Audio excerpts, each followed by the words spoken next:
était une fois, dans une petite ville entourée de champs dorés, un moulin appelé Moulin des Rires.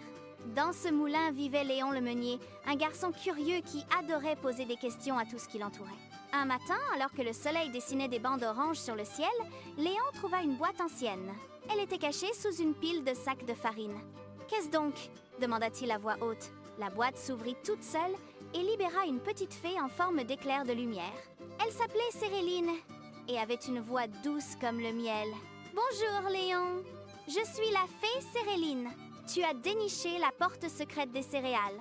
Tu vas apprendre comment elles se font pour le petit déjeuner. » Léon cligna des yeux puis sourit. « Oui, mais où commence-t-on ?»« Tout commence dans les champs, » répondit Céréline en voltant autour. Le blé gris, l'avoine, le maïs et parfois le riz poussent sous le soleil. Les agriculteurs les moissonnent et les grains dorés voyagent jusqu'au moulin.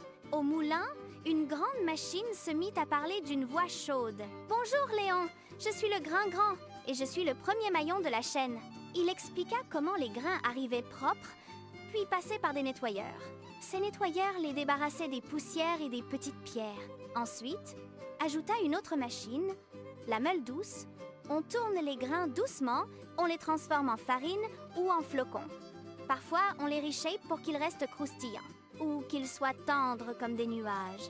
Céréline, qui flottait près de la cheminée, lança « Et voici le cœur de l'histoire. Les céréales pour le petit déjeuner doivent être apprêtées pour devenir délicieuses et nourrissantes, tout en restant sûres pour les enfants. » La fée invita Léon à suivre le processus pas à pas. Étape 1. Le nettoyage. Les grains passent par de l'eau et des tamis, expliqua-t-elle. On enlève les matières étrangères et on les sèche pour qu'ils soient prêts à voyager. Ils voyagent dans le temps et l'espace du moulin. Étape 2. La transformation. Pour les flocons, dit le grain-grand, on trempe les grains dans la vapeur et on les aplatit légèrement avec de grandes plaques chauffées. Le son des plaques et le parfum de céréales chaudes emplissaient l'atelier. Étape 3. Le mélange. Parfois, intervint une machine en roulement, on mélange différents grains, un peu de sucre, des fruits secs et des éclats de cacao ou de miel. Ceci est pour donner du goût et des couleurs. Léon sentit une musique douce se répandre. Le mélange devenait une symphonie croustillante. Étape 4. Le grillage et le façonnage. On donne aux morceaux leur forme, expliqua une grande vis sans fin. Des petits anneaux, des carrés, des flocons plats, tout dépend du type de céréales que l'on veut obtenir. Étape 5. Le contrôle. Chaque lot est goûté et vérifié, dit une petite bobine argentée. On s'assure que les enfants pourront les manger sans danger et qu'ils sont bien nourrissants. Léon vit des étagères remplies de boîtes colorées, chacune représentant une étape du voyage. Il comprit que chaque céréale était une petite œuvre d'art, pleine de saveurs et d'histoire. Céréline sourit. Maintenant, tu sais que chaque bol de céréales est une aventure, du champ à ta table. Léon, les yeux brillants, remercia la fée et les machines. Il avait appris que la magie du petit déjeuner résidait dans le soin et le travail. Désormais, chaque matin, en mangeant ses céréales, Léon se souvenait de son incroyable voyage. Il pensait aux champs dorés, aux machines parlantes et à la petite fée lumineuse.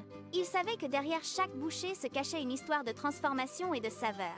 Le Moulin des Rires n'était plus seulement un lieu de travail, mais un portail vers la connaissance. Léon devint un meunier encore plus curieux, partageant son histoire avec tous les visiteurs.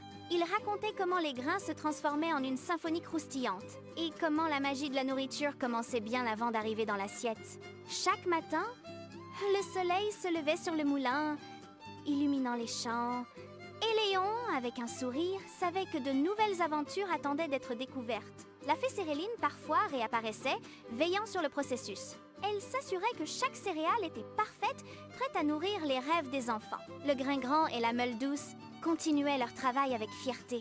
Ils savaient qu'ils contribuaient à la joie de milliers de petits déjeuners. Léon, le meunier curieux, était devenu le gardien de ce secret merveilleux. Il veillait à ce que la magie des céréales ne s'éteigne jamais. Et ainsi, le Moulin des Rires continua de tourner, rempli de connaissances et de saveurs. Une histoire sans fin, comme la curiosité d'un enfant.